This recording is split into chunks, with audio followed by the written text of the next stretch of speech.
Welcome to all in virtual physics classes. आज मैं again लेकर आई हूँ एप्लीकेशन ऑफ एम्पियर्स लॉ। हम ऑलरेडी एम्पियर्स लॉ के दो एप्लीकेशन पढ़ चुके हैं। एक लॉन्ग स्ट्रेट वायर की वजह से वैल्यू ऑफ मैग्नेटिक फील्ड कितना निकल कर आता है, और इसके साथ साथ ही एक सॉलिड कंडक्टर सिलेंडर की वजह से इनसाइड, आउटसाइड और at the surface value of magnetic field हमने कैलकुलेट किया है by the using of ampere's law. So now आज हमें अगेन एम्पियर्स लॉ के एप्लीकेशन के बारे में बात करनी है, और एक नया एप्लीकेशन है यहाँ पर कि सोलेनोइड की वजह से वैल्यू ऑफ मैग्नेटिक फील्ड कितना निकल कर आता है। It's a also application part of ampere's law. और क्या है, calculate the value of magnetic field due to a solenoid. तो सबसे पहले आप हेडिंग डालो value of magnetic field, value of magnetic field due to solenoid. एक सोलेनोइड की वजह से वैल्यू ऑफ मैग्नेटिक फील्ड कितना निकल कर आता है। तो सबसे पहले हम यहाँ पर समझेंगे कि सोलेनोइड होता क्या है और इसका एप्लीकेशन पार्ट क्या है और किस तरह से हमें यहाँ पे value of magnetic field calculate करना है। So first of all, what is solenoid? इसलिए जस्ट नीचे आप डालना हेडिंग व्हाट इज सोलेनोइड। क्या है सोलेनोइड? सोलेनोइड एक अरेंजमेंट है जिसमें वायर को वुंड किया जाता है इन the form of helix. Helix का मतलब किस तरह से? इस तरह से। हेलिक्स का मतलब इस तरह से यदि हम वायर को वुंड करें तो इसका जो अरेंजमेंट कहलाएगा उसे ही हम क्या बोलते हैं? सोलेनोइड। और मैंने यहाँ पे डायग्राम भी बनाया है। देखो, वायर को हमने क्या करा है, इस तरह से वुंड किया है इन द फॉर्म ऑफ हेलिक्स। तो ये जो बनकर आता है उसे हम क्या बोलते हैं? सोलेनोइड बोलते हैं। इसमें जो डायमीटर होता है सोलेनोइड का वो बहुत कम होता है कंपेयर टू इट्स लेंथ। इसकी लेंथ के कंपेयर में इसका डायमीटर बहुत कम होगा, और इसमें जो टर्न्स है वो बहुत पास पास होंगे। इसमें जो टर्न्स है वो क्या होंगे? बहुत पास पास होंगे। अब क्वेश्चन ये राइज होता है कि हम सोलेनोइड बनाते क्यों हैं, यूज में क्यों लेते हैं? By using the solenoid we easily produce a uniform magnetic field. जहां जहां हमें यूनिफॉर्म मैग्नेटिक फील्ड की जरूरत होती है वहां पे हम सोलेनोइड को यूज में लेते हैं। तो यूज क्या है इसका? To produce a uniform magnetic field.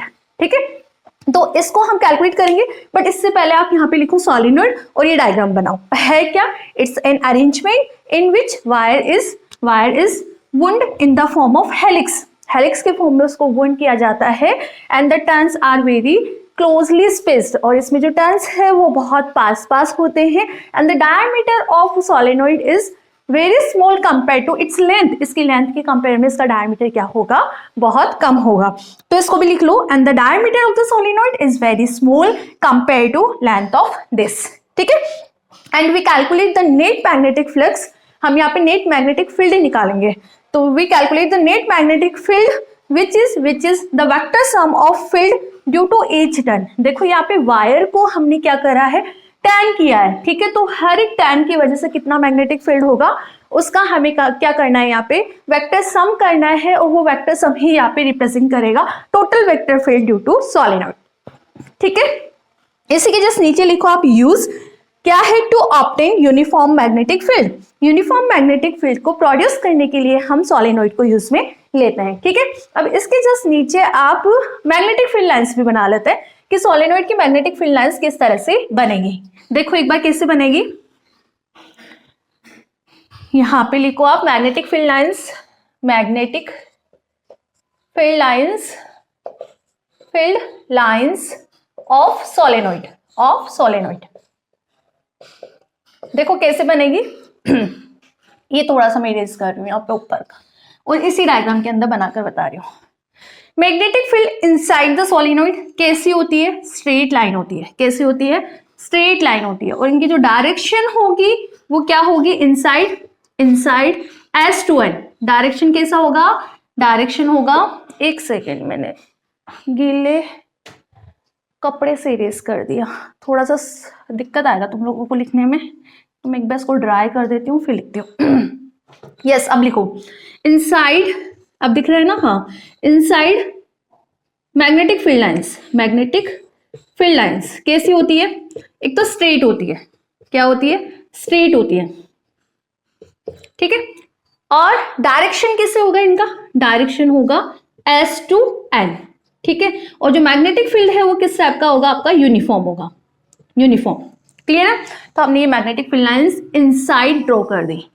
ये इनसाइड सोलेनोइड हमने ड्रॉ कर दी। ठीक है, किस तरह से? कि स्ट्रेट है और इसके साथ साथ ही KCA direction S to N है और यूनिफॉर्म मैग्नेटिक फील्ड लाइंस है, ठीक है।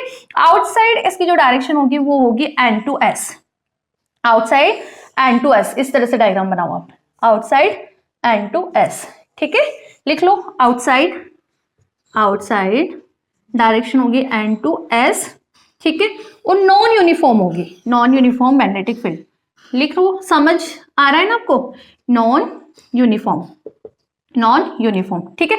और आउटसाइड सोलेनोइड के आउटसाइड जो मैग्नेटिक फील्ड है, कंपेयर करें हम इनसाइड मैग्नेटिक फील्ड से, इनसाइड मैग्नेटिक फील्ड से यदि हम कंपेयर करें तो आउटसाइड जो मैग्नेटिक फील्ड होता है वो अप्रोक्सीमेट जीरो होता है। तो लिख लो आप ये बात भी, outside magnetic field approx zero, approx zero compare to, अच्छे से लिखना है इस चीज को, compare to inside the solenoid, inside the solenoid, inside the solenoid, ठीक है। तो हमने क्या बनाया यहाँ पे, मैग्नेटिक फील्ड लाइंस बना ली सोलेनोइड के लिए, ठीक है। इसको सही से ड्रॉ करना, ये इस तरह से ड्रॉ करना है ना, और N to S ये इस तरह से इनका डायरेक्शन रहेगा। बना लिया, ये लिख लिया आउटसाइड, और इनसाइड का ये रहा, डायग्राम के अंदर ही चला गया, ये रहा इनसाइड का और ये रहा आपका आउटसाइड का, पूरा नॉलेज, ठीक है। अब value of magnetic field calculate करनी है, करें तो मैं इसको इरेज कर रही हूँ अच्छे से। ये मैंने आपको सोलेनोइड का बेसिक बता दिया पूरा, कि सोलेनोइड में ये होता है और ऐसे बनती है, इसका एप्लीकेशन ये होता है, मैग्नेटिक फील्ड लाइंस इस तरह से होगी, इनसाइड स्ट्रेट लाइंस होती है, और डायरेक्शन कैसा होता है, S to N outsider, outside non uniform होता है, और N to S होता है, और आउटसाइड हम जो मैग्नेटिक फील्ड लेकर चलते हैं इनसाइड से कंपेयर करें तो अप्रोक्सीमेट जीरो होता है, ठीक है। इतना हमने समझ लिया। टारगेट क्या रहेगा, अभी तो हमें value of magnetic field calculate करनी है, हम कैलकुलेट करेंगे यहाँ पे by using the Ampere's law. तो अब लिखो आप magnetic field, magnetic field, magnetic field due to a solenoid, due to a solenoid, clear है। करें शुरू, तो कैसे कैलकुलेट करें, बना दो अगेन सोलेनोइड। मैं अभी तो बेसिक बना रही हूँ सिंपल सी, ये इस तरह से सोलेनोइड बना रही हूँ, ठीक है, आप भी बना लेना।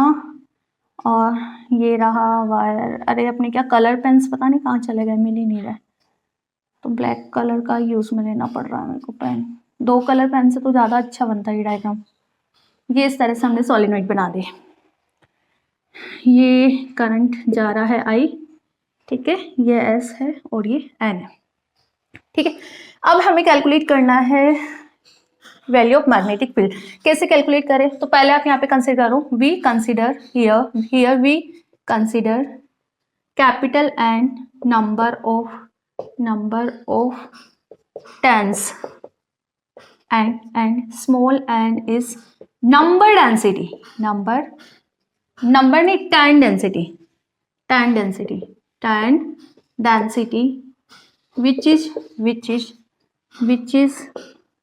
is number of turns, which is number of turns per unit length। देखो क्या है ये, समझा दूंगा। हमने यहाँ पे n लेंथ की क्या ली है, सोलेनोइड ली है, जिसमें n नंबर ऑफ टर्न्स है, ये कैपिटल N नंबर ऑफ क्या है यहाँ पे, टर्न्स है। वी कंसीडर, लिखते लिखते मीनिंग्स में क्या हो जाता है, now we consider capital N number of turns. हमने जो टर्न्स लिए वो कितने लिए, कैपिटल N लिए, और स्मॉल n यहाँ पर क्या है, टर्न डेंसिटी। बात पकड़ना यहाँ पे, स्मॉल n क्या है, टर्न डेंसिटी। टर्न डेंसिटी क्या होती है, number of turns per unit length. आप जो लेंथ लेकर चल रहे हो कितनी लेकर चल रहे हो, L, तो आप इसको कैसे लिखोगे, टर्न डेंसिटी को, टर्न डेंसिटी आपका होगा यहाँ पे capital N is divide by L, equation number 1, clear है, ठीक है। अब देखो यहाँ पे करंट इस तरह से जा रहा है, इस तरह से जा रहा है, एक सर्कल उठा लो, चलो एक टैन उठा लो, ये मैं क्यों, बिकॉज मुझे डायरेक्शन ऑफ मैग्नेटिक फील्ड आपको समझाना है। कैसे समझाना है, देखो करंट इस तरह से जा रही है I, मैग्नेटिक फील्ड की डायरेक्शन कैसे निकालते हैं, अब तो आता होगा आपको, इतनी बार समझाया मैंने कि क्या करना है, राइट हैंड से वायर को इस तरह से पकड़ना है कि जो थंब है वो करंट की डायरेक्शन में रहे। तो मैं इसको इस तरह से होल्ड करूंगी ना, तो ये क्लोज लूप बनाती है, magnetic field lines close loop बनाती है। तो इस वायर की बात करूं मैं तो इस तरह से क्लोज लूप बनाएगी, डायरेक्शन इसका इस तरह से रहेगा ना मैग्नेटिक फील्ड का, क्योंकि मैंने इसको इस तरह से होल्ड करा है, थंब को मैंने करंट की डायरेक्शन में रखा है। तो ये फिंगर्स, ये कॉइल ऑफ फिंगर्स किस चीज को रिप्रेजेंट करेगा, डायरेक्शन ऑफ मैग्नेटिक फील्ड। अब देखो यदि मैंने एक टैन करवाया वायर का तो करंट ऐसे गई ऐसे आई, ठीक है, वापस ये टैन होकर ऊपर गया, तो ये इस तरह से आपका सर्कल के अंदर करंट का डायरेक्शन रहेगा। नोटिस करना, बहुत ब्यूटीफुल चीज है यहाँ पे, ठीक है। अब क्या करेंगे, इस वायर को मुझे होल्ड करना है, ठीक है, इस टैन में इस वाले वायर को मैं होल्ड करूंगी ऐसे, क्यों, करंट का डायरेक्शन नीचे है तो मेरा थंब नीचे रहेगा, इसको इस तरह से होल्ड करूंगी ना, मतलब यहां की बात करूं तो आउटर साइड आपका जो मैग्नेटिक फील्ड रहेगा आउटर साइड, और इस तरह ऊपर जो रहेगा मैग्नेटिक फील्ड इनसाइड रहेगा, ठीक है। और inside the magnetic field lines हमेशा कैसी होगी, स्ट्रेट होगी, ये भी बता दो आप, ये बी आपका क्या रहेगा, स्ट्रेट लाइन रहेगा, यहां तक हमें कोई दिक्कत ही नहीं है, ठीक है। और आउटर साइड तो हम बी वैसे भी कितना लेकर चल रहे हैं, 0, क्यों, बिकॉज हमने इनसाइड से कंपेयर किया तो उसकी वैल्यू बहुत कम है, ठीक है। ये फंडा पकड़ा है आपको, ये कॉन्सेप्ट समझ आ गया कि जो बी मैग्नेटिक फील्ड लाइन रहेगी वो इस तरह से रहेगी, ठीक है। Now we calculate the value of magnetic field, now we calculate value of B. For this we take a rectangular. We take a rectangular. मैं किस तरह से एक रेक्टेंगुलर ले रही हूँ, देखना है यहाँ पे, एक रेक्टेंगुलर बना रही हूँ मैं, डैश से बना रही हूँ क्योंकि मेरे पास एक अलग कलर पेन नहीं है, पता नहीं कहाँ गया। चलो इसी से देखो, डार्क कर देती हूँ थोड़ा, ये इस तरह से मैंने एक रेक्टेंगुलर लिया है, डार्क कर रही हूँ मैं इसको ना, दिख जाएगा आपको।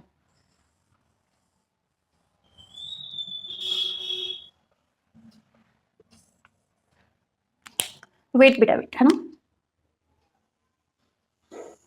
ये एक मैंने रेक्टेंगुलर ले लिया, क्यों, मुझे value of magnetic field calculate करना है, और इसका मैंने नाम दे दिया PQRS, ठीक है। अब हम निकाल लेंगे value of magnetic field, easy रहेगा अपने लिए। तो we consider for this we take a rectangular क्या है आपका, PQRSP, ठीक है। नाउ एंड इसी में देखो, अब एंड जो आपका PQ लेंथ है, PQ length, this is parallel to B, समझना इस चीज को, है ना, PQ लेंथ है वो क्या है, पैरेलल टू B, और QR एंड PS ये है परपेंडिकुलर टू B, है या नहीं, है ना। RS की भी बात कर लेते हैं, RS क्या है, parallel to B but outside the solenoid, ठीक है, ये लिखना। इसके बाद अब अप्लाई कर दो आप एम्पियर्स लॉ, अब अप्लाई कर दो, करें अप्लाई, ठीक है। Now we apply Ampere's law हम अप्लाई कर देते हैं इस लूप के लिए बाय एम्पियर्स लॉ, B.dl कितना, PQRSP लूप के लिए किसके बराबर होगा, म्यू नॉट और टोटल करंट जो इसके अंदर फ्लो हो रहा है, क्लियर है। आगे बढ़ो, कैसे कैलकुलेट करें अब ये value, B.dl PQRSP, this is integration of PQ B.dl plus Q से R B.dl, R से S B.dl, ठीक है, plus integration of SRSP B.dl। बताओ कोई डाउट, इस तरह से कैलकुलेट करेंगे ना, कर लिया कैलकुलेट, आगे बढ़ो। अब क्या करें कैलकुलेट कर लेते हैं इनकी वैल्यूज, कैसे कैलकुलेट करें, PQ B.dl, जाओ PQ पे, PQ है आपका पैरेलल टू B, मतलब इसमें जो DL होगा in the direction of B, होगा नहीं होगा ना, B की डायरेक्शन ये है, और आप इस पे लाइन एलिमेंट लोगे तो उसकी डायरेक्शन भी क्या होगी, इधर ही तो होगी।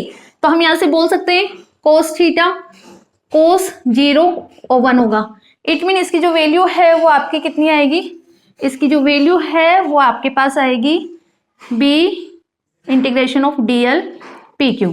आगे बढ़ो, क्यू आर लाइन एलिमेंट लूंगी तो इस तरह से लूंगी, तो this is perpendicular to B, है या नहीं? तो Q R perpendicular to B cos 90 0 plus आगे बढ़ो आर एस आउटसाइड है, आउटसाइड तो मैग्नेटिक फील्ड 0 होता है, ठीक है। आगे बढ़ो S P, this is perpendicular to magnetic field, तो दिस इज cos 90 0, ठीक है। तो बेसिकली इसकी वैल्यू हमारे पास ये आ गई, तो अब पुट कर देते हैं इसमें, ठीक है। This is equation number 2 by equation 2। इधर क्या लिखूं? b integration of P Q D L equal to mu naught I यहाँ पर होता है टोटल करंट। टोटल करंट आप किस तरह से बताओगे? आई यहाँ पर हम लिखेंगे current multiple total number of turns, क्यों टोटल करंट बतानी है ना हमें, तो यहाँ पे तो टोटल नंबर ऑफ टर्न्स, तो बताओ टोटल नंबर ऑफ टर्न्स क्या लिखूं? I multiple total number of turns क्या है? एन। तो आप यहाँ पे क्या लिखोगे? Total current N, capital N और आई, ठीक है। थोड़ा सा इरेज कर दूं। अब देखो यहाँ से बी कितना आ रहा है? B equal to mu naught N I, इसकी वैल्यू कितनी होगी? Integration of DL P Q. Total हम कितना लेकर चल रहे हैं? लेंथ एल लेकर चल रहे हैं, तो हमने इसको एल लिख दिया। तो बी कितना आया आपके पास? म्यू नोट एन आई, ठीक है। म्यू नोट एन आई ये ऑलरेडी है, एल को मैं इसके नीचे ले रही हूँ, ठीक है। क्या हमने capital N upon small L को स्मॉल एन लिखा था क्या? टैन डेंसिटी डिफाइन करा था ना, क्या टैन डेंसिटी डिफाइन करा था। तो आपके पास बी कितना आया? Small N mu naught I, and this is value of magnetic field due to a solenoid. एक सोलेनोइड की वजह से वैल्यू ऑफ मैग्नेटिक फील्ड कितना निकल कर आ रहा है? एन म्यू नोट आई, मतलब जितने ज्यादा number of turns per unit length होंगे वैल्यू ऑफ मैग्नेटिक फील्ड भी उतने ही यहाँ पर ज्यादा होगी। तो एक सोलेनोइड में ज्यादा मैग्नेटिक फील्ड आपको चाहिए तो आप क्या करोगे? पर यूनिट लेंथ में जितने नंबर ऑफ टर्न्स है उनकी वैल्यू इंक्रीज करोगे, मतलब टैन डेंसिटी आप यहाँ पे इंक्रीज कर दोगे। म्यू नोट परमिएबिलिटी है, आई यहाँ पे टोटल करंट है, ठीक है। तो इस तरह से हमने एक सोलेनोइड की वजह से value of magnetic field calculate करी है। नेक्स्ट लेक्चर में एक टॉरॉइड की वजह से भी वैल्यू ऑफ मैग्नेटिक फील्ड निकालेंगे bye using the Ampere's law. तब तक आप इसको लिख लो अच्छे से और एक बार रिवाइज कर लो। Thank you.